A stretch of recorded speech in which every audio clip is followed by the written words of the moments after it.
আপনি পড়াশোনা কেন করছেন? পরীক্ষায় ভালো মার্কস পাবেন বলে? ভালো মার্কস পেলে কি হবে? ভালো একটা ক্যারিয়ার। চাকরিতে হাড়ভাঙা খাটুনি দিয়ে কেন টাকা কামাই করছেন? বর্তমান আর ভবিষ্যৎটা সুন্দর করবেন বলে। আপনি কেন নামাজ পড়ছেন বা পূজা করছেন? পরকালে যাতে জান্নাত বা স্বর্গ নিশ্চিত করতে পারেন সেই জন্য নিশ্চয়ই। আপনি কাউকে ভালোবাসেন, তার মনে জায়গা করে নেওয়ার জন্য কেন এফোর্ট দিচ্ছেন? তাকে সারা জীবনের জন্য পাশে পাবেন বলে, তাই না? সন্তানকে ভালো স্কুলে পড়াশোনা করাচ্ছেন, তাকে ভালো পরিবেশ দিচ্ছেন যাতে তারা সুস্থ স্বাভাবিক মানুষ হিসেবে বেড়ে উঠতে পারে, সেই জন্যই। আমাদের প্রত্যেকটি কাজের একটা উদ্দেশ্য আছে, একটা ভালো ফলাফলের আশায় আমরা প্রত্যেকটা কাজ করি। ভালোভাবে কাজটা না করলে ফলাফল খারাপ হবে, এটাই নিয়ম। কিন্তু কেউ যদি আপনাকে বলে এই সব চেষ্টা, এত পরিশ্রম, এত কষ্ট সবই আসলে অর্থহীন, সেটা শুনলে আপনি নিশ্চয়ই প্রতিবাদ করে উঠবেন। হয়তো সেও পাল্টা যুক্তি দিয়ে বলবে, ভালো মার্কস পেলেই যে ভালো চাকরি পাবেন তার তো কোনো গ্যারান্টি নেই। অফিসে বেস্ট পারফরমেন্স করেও প্রমোশনটা আপনি নাও পেতে পারেন। সারা জীবনের সঞ্চয় মুহূর্তেই খোয়া যেতে পারে ব্যাংক লুট হয়ে। সন্তানের পেছনে দেওয়া শ্রম পণ্ড হয়ে যেতে পারে, সন্তান বকে যেতে পারে। হ্যাঁ, সবই ঘটতে পারে। যুক্তির পাল্লায় সবকিছুই ঘটা সম্ভব। কিন্তু মানুষ, সে তো বাঁচে আশায়, স্বপ্ন দেখতে ভালোবাসে। তবু কেন কিছু মানুষ শুধুই নৈরাশ্যকে পুঁজি বানায়?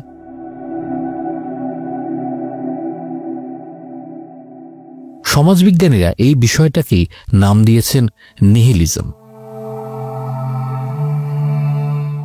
ভয়েস অব ঢাকায় অনেকেই জানতে চেয়েছিলেন এই দর্শন সম্পর্কে। তাদের উদ্দেশ্যেই আজকের আমাদের এই এপিসোড। নিহিলিজম, যেখানে আশার কোনো স্থান নেই, যেখানে আবেগের কোনো জায়গা নেই, যেখানে যুক্তি সবকিছু, যুক্তি শেষ কথা। সেসব যুক্তি আপনি মানতে নাও পারেন, কিন্তু উড়িয়েও দিতে পারবেন না। নিহিলিজম শুধু শূন্যবাদ বা নৈরাশ্যবাদের চাষই করছে না, অনেকে একে ডাকেন ধ্বংসবাদ বলেও। নিহিলিজম শব্দটা এসেছে ল্যাটিন শব্দ নিহিল থেকে, যার বাংলা অর্থ হচ্ছে কিছুই না। মূলত নিহিলিজম হচ্ছে একটি দার্শনিক মতবাদ যা প্রচার করে জীবনের বিশেষ কোনো অর্থ, গুরুত্ব বা উদ্দেশ্য কিছুই নেই। নৈতিকতা এবং নীতিগত মূল্যবোধের তেমন কোনো সুবিধাও নেই। আপনার জ্ঞান, বুদ্ধি, বিবেক, দিন শেষে সব সমাজ সৃষ্ট নীতিবিদ্যাই বিমূর্ত এবং অকার্যকর। আর এটাই নিহিলিজমের মূল মন্ত্র। আর যারা এই মন্ত্রে বিশ্বাস করে তাদেরকে বলা হয় নিহিলিস্ট। তবে আপনার উপর রেগে থাকা প্রেমিকা বা স্ত্রী যদি আপনার কি হয়েছে প্রশ্নের জবাবে বারবার কিছুই না জবাব দেয়, তাকে নিহিলিজমের আদর্শে বিশ্বাসী বলে ধরে নেওয়ার কিন্তু কিছু নেই। নিহিলিজম যথেষ্ট কঠিন একটা ব্যাপার, আর চাইলেই আপনি, আমি, যে কেউই নিহিলিস্ট হয়ে যেতে পারবো না। নিহিলিজম বলে মানুষ শূন্য থেকে এসেছে এবং একদিন শূন্যে মিলিয়ে যাবে। শুধু মানুষ নয়, এই বিশ্ব ব্রহ্মাণ্ডের সৃষ্টিও শূন্য থেকেই হয়েছে বলে নিহিলিজম বিশ্বাস করে। নিহিলিজম বলে মানব জীবন একেবারেই অর্থহীন, মানব জীবনের প্রতিটা কাজও অর্থহীন। মানুষ শুধুই সফল হওয়ার ইঁদুর দৌড়ে নাম লেখায়, টাকার পেছনে ছোটে, সংসার পাতে, সন্তানের জন্ম দেয়, বয়স বাড়ে, আর একদিন টুক করে মরে যায়। জন্ম আর মৃত্যুর মাঝখানে এত সব প্রক্রিয়ার সবকিছুকেই অর্থহীন হিসেবে চিহ্নিত করে নিহিলিজম। তবে এই ধ্যান ধারণার বয়সটা খুব একটা বেশি নয়। নিহিলিজমের উদ্ভব ঘটেছিল মূলত 19 শতকের ইউরোপে, রাশিয়ার জার দ্বিতীয় আলেকজান্ডারের শাসনামলে। জার বিরোধী একটি বিপ্লবী গোষ্ঠী তৈরি হয়েছিল যারা বিশ্বাস করত যুক্তিবাদ এবং ব্যক্তি স্বাধীনতায়, যারা ছিল সব রকমের কর্তৃত্ববাদের বিরোধী। তখনকার ইউরোপের সামাজিক এবং রাষ্ট্রীয় শাসন ব্যবস্থা ছিল ক্যাথলিক চার্চ নির্ভর। নিহিলিজমে বিশ্বাসী নতুন এই গোষ্ঠীটি চার্চের একচ্ছত্র আধিপত্য ভাঙতে চেয়েছিল। তাদের আকাঙ্ক্ষা ছিল সাম্যবাদী একটা রাষ্ট্রের, যেখানে বর্ণ, ধর্ম বা ধনী দরিদ্র বা শিক্ষিত অশিক্ষিতর মধ্যে কোনো ভেদাভেদ থাকবে না। তবে নিহিলিজমকে অন্য একটা উচ্চতায় নিয়ে গেছেন জার্মানিক দার্শনিক ফ্রেডেরিক নিৎসে। যে ভদ্রলোক দম্ভের সাথে একদা ঘোষণা করেছিলেন স্রষ্টা বলে কিছু নেই, আমরা নিজেরাই স্রষ্টাকে হত্যা করেছি, যাকে অনেকে বদ্ধ উন্মাদ বা পাগলও ভাবলেও তার চিন্তা ভাবনাকে ইউরোপের কুলীন সমাজের অনেকেই কিন্তু উপেক্ষা করতে পারেনি। আবার সেই নিচ্ছে নিজেই এই নিহিলিজমে বিশ্বাসী ছিলেন কিনা সেটা সম্পর্কেও পরিষ্কার কোনো ধারণা কোথাও পাওয়া যায় না। আর মজার ব্যাপার হচ্ছে, মুসলমানদের মধ্যে সুন্নিরা যেমন ভাবে যে আমরাই খাঁটি মুসলমান, শিয়ারা মুসলিম নয়, অথবা ভাইস ভার্সা, কিংবা খ্রিস্টান ধর্মাবলম্বীদের মধ্যে যেমন ক্যাথলিকরা নিজেদের সেরা মনে করে প্রোটেস্ট্যান্ট খ্রিস্টানদের বিধর্মী ভাবে, সেরকম নিহিলিস্টদের মধ্যেও কিন্তু আছে ভাগাভাগি। নিহিলিস্টদের অনেকেই নিৎসেকে প্রকৃত নিহিলিস্ট হিসেবে ভাবতে নারাজ। নিহিলিজম নিয়ে নিৎসে কি বলেছেন? নিশ্চয় বলেছেন, নিহিলিজম মানুষের মনস্তাত্ত্বিক বিকাশের একটি পর্যায় মাত্র। যখন মানুষ প্রচণ্ড নিঃসঙ্গতায় ভোগে তখন তারা ধীরে ধীরে প্রচলিত নীতি, নৈতিকতা এবং সত্যের প্রতি বিমুখ হতে থাকে। অসীম হতাশা মানুষের কাছে সব কিছুকে অর্থহীন করে তোলে ধীরে ধীরে। নিচ্ছির মতে দ্বিধা, দ্বন্দ্ব আর উদ্দেশ্যহীনতায় ভোগা এই পর্যায় মানুষের জীবনের একটা গুরুত্বপূর্ণ পর্যায়। কারণ মানুষ ততদিন নতুন কোনো নিয়ম প্রবর্তন করবে না যতদিন না পুরাতনের প্রতি তার বিশ্বাস পুরোপুরি ভেঙে যায়। নিহিলিজমকে নিচ্ছে দুই ভাগে ভাগ করেছেন। একটি হচ্ছে প্যাসিভ নিহিলিজম। এই পর্যায়ে মানুষের বিশ্বাস ধীরে ধীরে কমতে থাকে, সে তখন শূন্যের দিকে ধাবমান হয়, তার পজিটিভ এনার্জি কমতে থাকে, ইচ্ছা শক্তি হয় ক্রমশ বিলীন। একজন প্যাসিভ নিহিলিস্টের কাছে যখন সব কিছু অর্থহীন হয়ে পড়ে তখন সে নিজের উপর নিয়ন্ত্রণ হারিয়ে ফেলে, তার জীবনের সব ধরনের লক্ষ্য, উদ্দেশ্য, সামাজিক বিশ্বাস আর অভিপ্রায় হারিয়ে সে সব রকম দায়িত্ব থেকে অব্যাহতি দেয়। এই প্রক্রিয়ায় একসময় সে প্রথাগত সমাজ থেকে নিজেকে সম্পূর্ণ গুটিয়ে নেয়। নিচ্ছে এই ধরনের শূন্যবাদকে তুলনা করেছেন মদ খেয়ে ঘুমিয়ে পড়ার সাথে। কারণ নিচ্ছের মতে প্রচলিত রীতিনীতির ওপর কেবল বিশ্বাস হারিয়ে সেগুলোর পুনর্বিবেচনা না করে নিজেকে সমাজ থেকে বিচ্ছিন্ন করে ফেলা কোনো সমাধান হতে পারে না। আরেক ধরনের নিহিলিজমের কথাও নিচ্ছে বলেছেন, যেটির নাম তিনি দিয়েছেন অ্যাক্টিভ নিহিলিজম। একজন অ্যাক্টিভ নিহিলিস্টের মধ্যে প্যাসিভ নিহিলিজমের সব লক্ষণই থাকে, কিন্তু প্যাসিভ নিহিলিস্টের মতো তিনি হাল ছেড়ে দিয়ে বসে থাকেন না, সমাজ থেকে বিচ্ছিন্ন হয়ে যান না, বরং তিনি সমাজের রীতিনীতিগুলোকে বদলে ফেলার মিশনে নামেন। সমাজের বিরুদ্ধে একরকমের যুদ্ধ ঘোষণা করে দেন। তার ইচ্ছাশক্তি প্রবল হয় এবং তার চোখে যেসব সামাজিক ধ্যান, ধারণা ও নীতি নিয়মগুলোকে প্রবলেমেটিক মনে হয় সেগুলোকে তিনি ভেঙে ফেলতে চান, তৈরি করতে চান নতুন নিয়ম, নতুন প্রথা। অ্যাক্টিভ নিহিলিজম নিয়ে নিচ্ছে আরও বলেছেন, একজন ব্যক্তি যখন অ্যাক্টিভ নিহিলিস্ট বা সক্রিয় শূন্যবাদী হয়ে উঠবেন তখন তার কাছে ঈশ্বরের কোনো অস্তিত্ব থাকবে না। তার চোখে ঈশ্বর তখন মৃত, কারণ সে নিজের নিয়ন্ত্রণ নিজের হাতে তুলে নিয়েছে এবং নিজের জীবনধারা নিজে ঠিক করে নিচ্ছে। বিজ্ঞান এবং দর্শনের আলোকে সব ধরনের পবিত্র এবং অশরীরী বিশ্বাসকে সে নিজ হাতে হত্যা করেছে। নিৎসের সমসাময়িক বা নিৎসের পরে যারা নিহিলিজম নিয়ে গবেষণা করেছেন বা নিহিলিজমের চর্চা করেছেন, তারা অ্যাক্টিভ এবং প্যাসিভের বাইরেও নিহিলিজমের আরও কিছু ধারা এবং উপধারা আবিষ্কার করেছেন। এর মধ্যে মোটামুটি 3টি ধারাকে নিহিলিজমের মূল ধারা হিসেবে গণ্য করা হয়।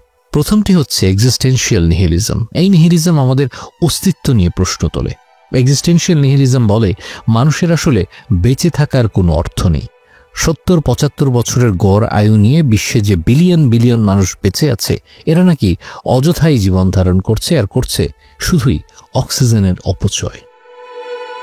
এক্সিস্টেন্সিয়াল নিহিলিজম বা অস্তিত্বমুখী শূন্যবাদ বলে এই বিশ্বব্রহ্মাণ্ডের তুলনায় মানুষ এবং তার কর্মপরিধি এতটাই ক্ষুদ্র, এতটাই নগণ্য যে সেটাকে গোনায় ধরার মতো কিছুই নেই। পৃথিবীর বয়স কয়েকশো কোটি বছর। সৃষ্টির আদিযুগ থেকে এই বিশ্বজগৎ নানামুখী পরিবর্তনের মধ্য দিয়ে যাচ্ছে। কত শত প্রাণী হাজার হাজার বছর ধরে ধরনীর বুকে বিচরণ করে আবার বিলুপ্ত হয়ে গেছে। টিকে থাকার তাগিদে কত শত প্রাণী তাদের খোল নলচে বদলে ফেলেছে। সেখানে 60 বা 70 বছর ধরে বেঁচে থাকা একটা মানুষের জীবন আসলে বালুকণার মতোই ক্ষুদ্র। নিগূঢ়ভাবে চিন্তা করে দেখলে এক্সিস্টেন্সিয়াল নিহিলিজমের এই ধারণা কিন্তু যথেষ্ট প্রাসঙ্গিক। ধরুন আপনি একটি ভালো চাকরি করেন, বেতনও ভালো পান, আত্মীয় বা বন্ধুদের সার্কেলে আপনি বেশ গুরুত্বপূর্ণ একজন ব্যক্তি। একদিন অফিস থেকে ফেরার পথে অ্যাক্সিডেন্টে আপনার মৃত্যু হলো। তারপর রোজ সকালে সূর্য ওঠা বন্ধ হয়ে যাবে? চাঁদ এসে কি আলো ছড়াবে না? ঋতু পরিবর্তন কি থেমে যাবে আপনার জন্য? পৃথিবীর বুকে কি জোয়ার ভাটা আর হবে না? সব হবে। সবকিছুই যেমন চলছিল ঠিক সেরকমই চলবে, আপনাকে ছাড়াই চলবে। হ্যাঁ, কাছের কয়েকটা মানুষ হয়তো আপনার মৃত্যুতে শোক পালন করবে, আপনাকে মিস করবে, কিন্তু সেটাও বা কয়দিন? বিংশ শতাব্দীতে শোকের আয়ুও তো খুব বেশি হলে বড় জোর 1 সপ্তাহ। বাবা মা, ভালোবাসার মানুষ, আত্মীয় স্বজন, কতজনকেই তো আমরা হারাই। তাদের জন্য তো আমাদের জীবন থেমে যায় না, জীবন চলে যায় তার নিজস্ব গতিতে, বেঁচে থাকার তাগিদে। আপনি বা আমি মারা গেলেও বাকিদের জীবন চলবে।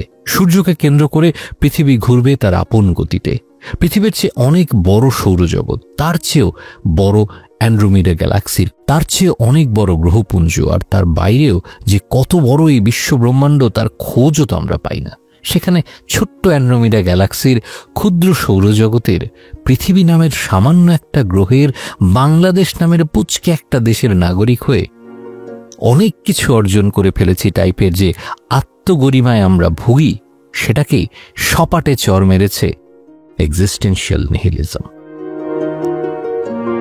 নিহিলিজমের আরেকটি ধারার নাম হচ্ছে এপিস্টেমোলজিক্যাল নিহিলিজম। এই শূন্যবাদ জ্ঞানের অস্তিত্বকেই অস্বীকার করে। এপিস্টেমোলজিক্যাল নিহিলিজম বলে জ্ঞান বলে কিছু নেই, যদি থেকেও থাকে সেটা মানুষের আয়ত্তের বাইরে। এপিস্টেমোলজিক্যাল নিহিলিজমের উদাহরণ দিতে গিয়ে নিহিলিস্টরা মূলত নিউটনের গ্র্যাভিটি বা মহাকর্ষ বল আবিষ্কারের ব্যাপারটাকে টেনে আনেন। পদার্থবিজ্ঞানের এ যাবৎকালের ইতিহাসে সবচেয়ে গুরুত্বপূর্ণ আবিষ্কার হচ্ছে গ্র্যাভিটি বা মহাকর্ষ। আপেল গাছের নিচে বসে থাকা নিউটনের মাথায় যখন পাকা একটা আপেল খসে পড়েছিল, তখনই যে মহাকর্ষ বল আবিষ্কার হয়েছিল, ব্যাপারটা কিন্তু এমন নয়। মহাকর্ষ বলের অস্তিত্ব সৃষ্টির আদিযুগ থেকেই ছিল। সেই শুরু থেকে আপেল গাছ থেকে গাছের নিচে ঝরে পড়েছে। যে বস্তুর ভর এবং ওজন আছে তার গতি নিম্নমুখী ছিল শুরু থেকে। নিউটন সেটাকে খুঁজে বের করেছেন, পৃথিবীকে তার কারণ জানিয়েছেন সূত্রের মাধ্যমে। তিনি কাগজে কলমে প্রমাণ করেছেন অভিকর্ষ বলের অস্তিত্ব। নিউটন না করলেও 10, 20 বা 50 বছর পরে কেউ না কেউ এই জিনিস ঠিক খুঁজে বের করত। নিউটনের এই উদ্ভাবনের ফলে বিজ্ঞান অনেক এগিয়েছে, এটা যেমন সত্যি, ঠিক তেমনি সত্যি যে মানব সভ্যতা অনেক বেশি আধুনিক হওয়ার পরে, মানুষ প্রজাতির বয়স কয়েক কোটি বছর হয়ে যাওয়ার পরে এই বিষয়টা আবিষ্কার হয়েছে। আরও আগে যে হয়নি, এটাকেই ব্যর্থতা হিসেবে দেখে এপিস্টেমোলজিক্যাল নিহিলিজম। নিহিলিজমের এই ধারাটি চোখে আঙুল দিয়ে দেখিয়ে দেয় আমাদের অজ্ঞতা আর অসারতা। স্কুল বা কলেজে আপনি যদি সায়েন্স পড়ে থাকেন, তাহলে রসায়ন বইয়ে রাদারফোর্ডের পরমাণু মডেল বা নিলস বোরের পরমাণু মডেল নিশ্চয়ই পড়েছেন। একজন একটা কিছু আবিষ্কার করছেন, কিছুদিন পরই আরেকজন সেটার খুঁত খুঁজে বের করছেন। আগের সূত্র বাতিল হয়ে যাচ্ছে আর নতুন সূত্র পাচ্ছে প্রাধান্য। আমাদের এই বিশ্বব্রহ্মাণ্ডের বয়স প্রায় 2500 কোটি বছর। এই রহস্যের কতটুকুই বা আমরা জানি? কিভাবে এই ব্রহ্মাণ্ডের সূচনা হলো, কিভাবে সৌরজগৎ গঠিত হলো, কিভাবে গ্রহ নক্ষত্রের জন্ম হলো, পৃথিবীর বাইরে আর কোথায় আছে প্রাণের অস্তিত্ব? এই সব রহস্যের কিছুই আমরা জানি না। মৃত্যুর পরের জীবন নিয়ে আমাদের কোনো প্রমাণসূচক জ্ঞান নেই। যেটা আছে সেটা হচ্ছে ধর্মীয় বিশ্বাস, যেটা আবার ধর্মভেদে আলাদা। অমরত্বকে আমরা হাতের মুঠোয় আনতে পারিনি। চিকিৎসা বিজ্ঞান মৃত্যুকে চিরতরে ঠেকিয়ে রাখার মতো আধুনিক এখনো হয়নি। এই জ্ঞানের শূন্যতার দিকেই আঙুল তুলেছে এপিস্টেমোলজিক্যাল নিহিলিজম। বলছে মানুষ আসলে কিছুই জানে না, মানুষের কোনো জ্ঞান নেই। পৃথিবীর বুকে প্রচলিত ধর্মগুলোকেও বক্রোক্তি করেছে এপিস্টেমোলজিক্যাল নিহিলিজম। এখানেই প্রশ্ন ওঠে, নিহিলিজম কি তাহলে ধর্মের বিরুদ্ধে অবস্থান নিয়েছে বা ধর্মের অস্তিত্বকে অস্বীকার করেছে? উত্তরটা হচ্ছে হ্যাঁ। যেহেতু নিহিলিজমের কোর আইডিওলজি হচ্ছে যুক্তি, অন্যদিকে ধর্মের মূল ব্যাপারটাই হচ্ছে বিশ্বাস। এ কারণেই অকাট্য যুক্তির সঙ্গে প্রবল বিশ্বাসের সংঘর্ষ এখানে অনিবার্য। ধর্ম আমাদেরকে বলছে আমরা যদি দুনিয়াতে ভালো কাজ করি, সৎ পথে চলি, স্রষ্টার বিধান মেনে চলি এবং যথাযথভাবে ধর্ম পালন করি, তাহলে মৃত্যুর পরবর্তী জীবনে আমরা পুরস্কৃত হব। অন্যদিকে নিহিলিজম বলে মানুষের কাজের উপর তার ফলাফল নির্ভর করে না। যে কাজ করে একজন ভালো ফলাফল পেতে পারে, সেই একই কাজ আরেকজনের জন্য হতে পারে হিতে বিপরীত। তাছাড়া মৃত্যুর পরে কোনো জীবন আছে বলে নিহিলিজম মানতেই রাজি নয়, কারণ সেই জগতের অস্তিত্ব কেউ আবিষ্কার করতে পারেনি। সেসবের কথা শুধু ধর্মগ্রন্থেই লিখিত আছে। আবার হিন্দু ধর্মে যেমন পুনর্জন্মের উপর বিশ্বাস আছে, সেটাকে অস্বীকার করে নিহিলিজম। কারণ নিহিলিজম বিশ্বাস করে যুক্তিতে, বিশ্বাস করে প্রমাণে, আর ধর্মের অস্তিত্ব দাঁড়িয়ে আছে শুধু এবং শুধুমাত্র বিশ্বাসের উপর। নিহিলিজম বিশ্বাস করে ঈশ্বর কোনো ইন্ডিভিজুয়াল নন, ঈশ্বর আসলে একটা সিস্টেম, যে সিস্টেমটা আমাদের ভালো কাজ করতে এবং মন্দ কাজ থেকে দূরে থাকার উপদেশ দেয়। এ কারণে ফ্রেডরিক নিৎসে মানুষের নৈতিক অধঃপতন দেখে ঘোষণা করেছিলেন, ঈশ্বর মারা গেছেন, আমরা তাকে নিজ হাতে হত্যা করেছি, যে ঘোষণা নাড়িয়ে দিয়েছিল পুরো ইউরোপকে। নিহিলিজমের আরেকটা গুরুত্বপূর্ণ অধ্যায় হচ্ছে মোরাল নিহিলিজম। মানুষের নৈতিকতা, যার উপর পুরো দুনিয়ার ভালো এবং মন্দ নির্ভর করছে, সেই নৈতিকতাকেও ভীষণ ঠুনকো হিসেবে দেখিয়েছে নিহিলিজম। নিহিলিজম বলছে নৈতিকতা আসলে একটা জুজু, একটা ভ্রান্ত ধারণা। একজনের কাছে যেটা নৈতিক, সেটা আরেকজনের কাছে অনৈতিক বলেও মনে হতে পারে। একদম সাম্প্রতিক একটা ঘটনার রেফারেন্স দিই উদাহরণে, তাহলেই আপনি বুঝতে পারবেন। ইনফোসিস নামের কোম্পানিটার নাম হয়তো অনেকেই জানেন। ভারতীয় এই আইটি কোম্পানিটি ভারতের ইনফরমেশন টেকনোলজি সেক্টরে মোটামুটি বিপ্লব ঘটিয়ে ফেলেছে 90-এর দশকে।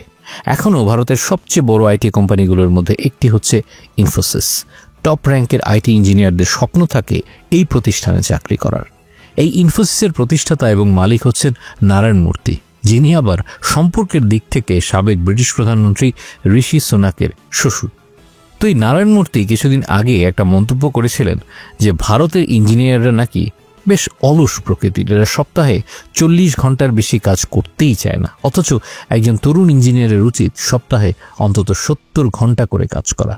নারায়ণ মূর্তির এমন বক্তব্যের পরে তুমুল সমালোচনা শুরু হলো। অনেকেই নারায়ণ মূর্তির এই বক্তব্যকে অমানবিক হিসেবে নিল। একজন মানুষের কি কাজের বাইরে জীবন থাকতে পারবে না? তার ফ্যামিলি লাইফ থাকবে না? তার প্রেমিক অথবা প্রেমিকা থাকবে না? সবটুকু সময়, সব এনার্জি কি কাজের পেছনেই দিতে হবে? এই কথাগুলো মোটেও ভুল নয়। অবশ্যই একজন মানুষ শুধু কাজ করবেন না, তার জীবনে ফ্যামিলি টাইম থাকবে, বিনোদন এবং ঘুমের জন্য সময় থাকবে।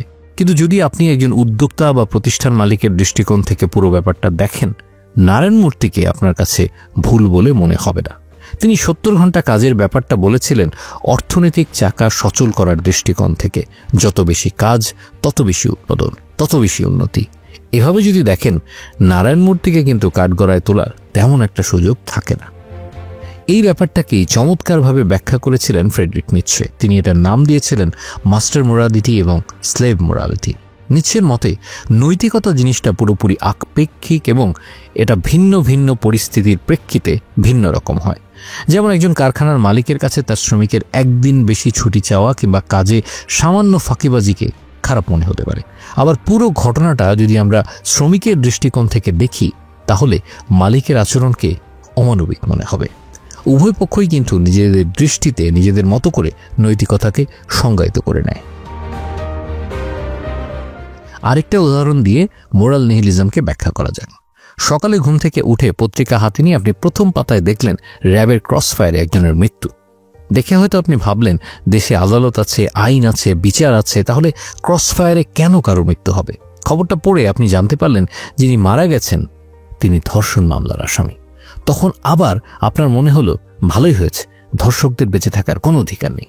এই যে কয়েক সেকেন্ডের ব্যবধানে একই ঘটনায় আপনার অবস্থান বদলে গেল, নিহিলিজম এই ব্যাপারটার দিকে আঙুল তুলেছে। এটাকেই মোরাল নিহিলিজম বলে, যেখানে নৈতিকতার কোনো সুনির্দিষ্ট সংজ্ঞা বা পরিমাপ নেই, যেখানে মোরালিটি অ্যাবসলিউট নয়, বরং সিচুয়েশনাল এবং সার্কামস্ট্যান্সিয়াল, অর্থাৎ পরিস্থিতির উপর নির্ভরশীল। যে যার মতো নৈতিকতার সীমারেখা বানিয়ে নেয় এবং আমাদের চারপাশে খেয়াল করলে দেখবেন এটাই কিন্তু হররোজ ঘটছে। নিহিলিজম বলছে নৈতিকতা বলে কোনো বস্তু আসলে নেই, বরং নৈতিকতা হচ্ছে মানুষের আবিষ্কৃত একটি ধারণা, যার মাধ্যমে সে নিজেকে সঠিক প্রমাণের চেষ্টা করে। এতক্ষণ ধরে নিহিলিজম নিয়ে বকবক শোনার পরে একে আজগুবি, গাঁজাখুরি বা অবাস্তব চিন্তাভাবনা মনে হতেই পারে আপনার। আবার এটাও মনে হতে পারে যে নিহিলিজম ব্যাপারটা বুঝি সামগ্রিকভাবেই নেগেটিভ একটা কিছু।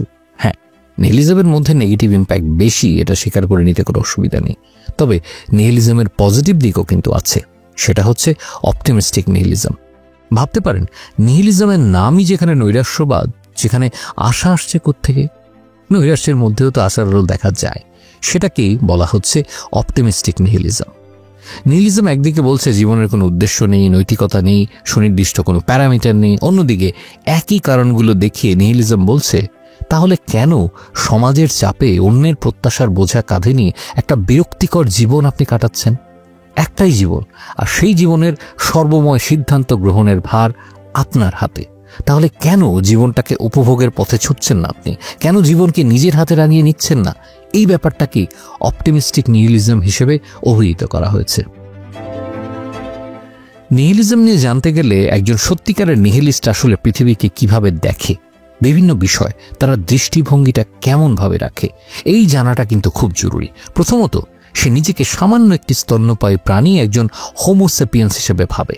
অন্যান্য প্রাণীর সঙ্গে তার কোনো সম্পর্ক নেই। এই পৃথিবীর বুকে ছোট্ট একটি পিঁপড়ার যে গুরুত্ব, তার গুরুত্ব ঠিক ততটুকুই, এর চেয়ে বেশিও নয় আবার কমও নয়।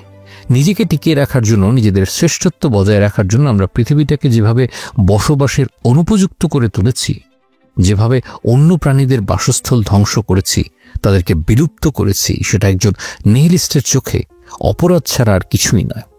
আমরা সবাই আমাদের বাবার নাম জানি, দাদার নামও জানি অনেকে, কিন্তু এর আগের পূর্বসূরীদের নাম কি কেউ মনে রেখেছেন? আমরা কি মনে রেখেছি কয়েক প্রজন্ম আগে আমাদের পূর্বপুরুষ কি করতেন, কেমন ছিল তাদের জীবন, কোন ধর্ম তারা পালন করতেন, তাদের পেশা কি ছিল? এই সব কিছুই কিন্তু আমরা জানি না। আমরা বাঁচি আমাদের সারাউন্ডিংস নিয়ে। ঠিক একইভাবে 3 প্রজন্মের পর আমাদের কথাও কেউ মনে রাখবে না। দেহ মাটির সাথে মিশে যাওয়ার সাথে সাথে আমরাও হারিয়ে যাব ইতিহাসে। তাহলে কিসের এত গর্ব, কিসের অহংকার? এই ব্যাপারটা খুব ভালোভাবে মাথায় রাখে একজন নিহিলিস্ট। সে জানে একদিন সে মারা যাবে, মৃত্যুর 50 বছরেরও কম সময়ের মধ্যে সবাই তাকে ভুলে যাবে। সে যা বলেছে, যাদের জন্য কঠোর পরিশ্রম করেছে, যাদেরকে ভালোবেসেছে, যার মূল্য দিয়েছে, যার জন্য লড়াই করেছে, তার সবই অর্থহীন। একজন নিহিলিস্ট তার সমস্ত কর্মকে অর্থহীন বলে মনে করে। একজন নিহিলিস্ট সবসময় স্বাধীন চেতা হবে। মন খুলে কথা বলার স্বাধীনতা, যেটিকে আমরা বাক স্বাধীনতা বলে থাকি, সেটি হবে তার কাছে সবচেয়ে গুরুত্বপূর্ণ। সে প্রচলিত আইনের প্রতি শ্রদ্ধাশীল হবে, একই সাথে আইনের ফাঁক ফোকরগুলো খুঁজে বের করে সেগুলো সংশোধন বা নতুন আইন প্রণয়নের ব্যাপারেও আগ্রহী হবে। সে সমাজের গদবাঁধা নিয়মে চলতে চাইবে না। 24 বছর বয়স পর্যন্ত পড়াশোনা, তারপর চাকরি, 27-এ বিয়ে, 30-এ বাচ্চা, 60-এ চাকরি থেকে রিটায়ার, আর 5-10 বছর পর মরে যাওয়া। এই নিয়ম সে ভাঙতে চাইবে। সে এক্সপেকটেশনের বোঝা বহন করতে অস্বীকৃতি জানাবে। সে তার নিজের নিয়মে জীবন কাটাতে চাইবে। সে জীবনকে, সবচেয়ে বড় কথা, উপভোগ করতে চাইবে। সফল ব্যাপারটা তাকে খুব বেশি উত্তেজিত করবে না। সে কোনো টার্গেট সেট করে নিজের জীবন কাটাবে না। একটা একটা করে দিন সে পার করবে। সে জানে সে অমর নয়, একদিন তাকে চলে যেতে হবে। যে শূন্য থেকে সে এসেছে, সেই শূন্যর কাছেই তাকে ফিরতে হবে, তাও আবার শূন্য হাতেই। যদি অর্জিত সাফল্য বা বস্তুগুলো আমি চিরকাল ধরে রাখতেই না পারি, তাহলে এই অর্জনের জন্য এত বেশি পরিশ্রম করে লাভ কি? এরকমটাই সে ভাববে। তার মধ্যে শো অফ থাকবে না, বাহুল্য থাকবে না। জীবনের জন্য বেসিক যে জিনিসগুলো প্রয়োজন, সেগুলো পেলেই সে মহা খুশি। নিহিলিস্টদের মধ্যে আরেকটা জিনিস নেই, সেটা হচ্ছে কম্প্রোমাইজ। ধরা যাক একজন নিহিলিস্ট প্রচুর ধূমপান করেন, কিন্তু তিনি জানেন যে ধূমপান তার শরীরের জন্য ক্ষতিকর, ধূমপান থেকে ক্যান্সার হয়। সেটা জেনেও তিনি ধূমপান বন্ধ করবেন না, কারণ ধূমপানের মাধ্যমে যে শারীরিক আরাম তিনি পান, সেই ব্যাপারটার মূল্য তার কাছে মৃত্যু ভয়ের চাইতেও অনেক বেশি। মৃত্যু নিয়ে নিহিলিস্টদের অবস্থান হচ্ছে, মৃত্যু যখন আসবে তখন তো আসবেই। সেটাকে ঠেকিয়ে দেওয়ার বা প্রলম্বিত করার ক্ষমতা যখন আমার নেই, আমি আমার কাজটা করে যাই, জীবনকে না হয় উপভোগ করি। নিহিলিস্টদের মধ্যে কি তাহলে মানবিক কোনো খারাপ দোষ বা ত্রুটি নেই? তারা কি এসবের ঊর্ধ্বে? না না, ব্যাপারটা এমন নয়। তাদের মধ্যেও দোষ ত্রুটি আছে। নিশ্চয় বলেছিলেন, ভবিষ্যতে এই নিহিলিজম, এই অর্থহীনতার আর্তনাদ সব ধরনের সত্যকে নিঃসার একটা বস্তুতে পরিণত করবে। আর যেহেতু দুনিয়ার সকল রীতিনীতি মূল্যবোধ সত্যকে কেন্দ্র করে সৃষ্ট, তাই একজন নিহিলিস্টের কাছে সেই সব কিছু হয়ে যাবে শূন্য। এসবের কোনো গুরুত্ব থাকবে না। সুতরাং নিহিলিস্ট যখন পাপ করবে, সেটা হবে নিকৃষ্টতম পাপ। নিহিলিস্ট যখন পুণ্য করবে, তা হবে বিশুদ্ধতম পুণ্য। নিৎসে নিহিলিজমকে রোমান্টিক চোখে দেখেননি, তিনি এটাকে দেখেছেন মানব জাতির শ্রেষ্ঠ এক পরীক্ষা হিসেবে। নতুন কিছু তৈরি করতে গেলে শূন্য জায়গা লাগে। নিহিলিজম সেই শূন্য জায়গার স্রষ্টা। নিহিলিজম পার করার পরই মানুষ অস্তিত্বের অর্থ খুঁজে পেয়ে বাঁচা শুরু করবে। নিৎসের ভাষায়, তারা তখন আর মানুষ নয়, ওভারম্যান, বাংলায় বললে মানবোত্তীর্ণ এক সত্তা হিসেবে পরিগণিত হবে। নিচ্ছে বর্ণিত এই ওভারম্যান হলো উচ্চতর স্বতন্ত্র এক জাতি। নিজের ক্ষমতা সম্পর্কে এরা প্রচণ্ড রকমের আত্মবিশ্বাসী। সে জানে সে শক্তিশালী, তাই সে নিজের মূল্য নিজেই তৈরি করে। এই মূল্য অন্য কারো নির্ধারণ করে দেয়া নয়। ওভারম্যান কেমন হবে তা বিস্তারিত জানেন বলে নিচ্ছে দাবি করেননি। তিনি চিন্তা করেছেন ওভারম্যানের অনুসারী বা মেটাফরিক্যাল ভাই থাকবে, কিন্তু ওভারম্যান নিজে কারো মতো নয়, সবার চেয়ে আলাদা হবে। ওভারমেন্স বলতে নিচ্ছে মূলত এমন একজন সক্রিয় নিহিলিস্টকে বুঝিয়েছেন যিনি সকলের চেয়ে কাজে, কর্মে, চিন্তায়, মননে উৎকৃষ্ট। যখন সমাজে এমন মানুষের সংখ্যা ক্রমশ বাড়তে থাকবে যারা প্রচলিত ধ্যান ধারণা ভেঙে ফেলতে চান, তখন সেই সকল মানুষের মধ্য থেকেই কিছু মানুষ এগিয়ে আসবে যারা তাদের ভিন্নধর্মী চিন্তাভাবনার মাধ্যমে সমাজ কাঠামোর আমূল পরিবর্তন করবেন। নিহিলিজমকে যারা পছন্দ করেন না তারা একে বাস্তবতা বিবর্জিত ধারণা হিসেবে খারিজ করে দেওয়ার চেষ্টা করেন। আর নিহিলিজম ঠিক এই ব্যাপারটা কি বিরোধিতা করে। জোর করে কোনো কিছু চাপিয়ে দেয়া বা বাতিল করে দেওয়ার ঘোর বিরোধী নিহিলিজম। নিহিলিজম সাম্যের কথা বলে, পরিবর্তনের কথা বলে। নিহিলিজম যুক্তিতে বিশ্বাস রাখে, অকাট্য প্রমাণই তার কাছে শেষ কথা। নিহিলিজম জীবনের অর্থহীনতার অনুভব করে সব ধর্মীয়, সামাজিক, নৈতিক রীতিনীতি অস্বীকার করে। নিহিলিজম জীবনকে উপভোগ করার বার্তা দেয়। নিহিলিজম সামাজিক এবং পারিবারিক প্রত্যাশা এবং দায়িত্বের চাপে পিষ্ট হতে নিষেধ করে। এ কারণেই অদ্ভুত হোক, অবান্তর হোক কিংবা বাস্তবতাটা বিবর্জিত হোক, নিজস্ব ধরন এবং আইডিয়ার কারণেই নিহিলিজমকে কেউ বাতিলের খাতায় আজও ফেলতে পারেনি। খ্রিস্টপূর্ব ৫ম শতকের গ্রিক কবি থিওগনিস অব মেগারার কবিতা থেকে শুরু করে রাশিয়ান সাহিত্যিক তুর্গেনেভের উপন্যাসেও জায়গা পেয়েছে নিহিলিজম। নিচ্ছে মারা গেছেন অনেক আগে, আজও তাকে বাতিলের খাতায় কিন্তু ফেলে দেয়া যায়নি। তার ধ্যান ধারণাকে মাটি চেপা দেয়া যায়নি, একইভাবে বিলীন করে দেয়া যায়নি নিহিলিজম নামের এই আইডিওলজিকে। আগামী কয়েকশো বছরেও মনে হয় না সেটা খুব একটা সম্ভব হবে, বরং সময়ের সাথে সাথে নিহিলিজম আরও শক্তিশালী হবে এমন সম্ভাবনাই বেশি মনে হচ্ছে।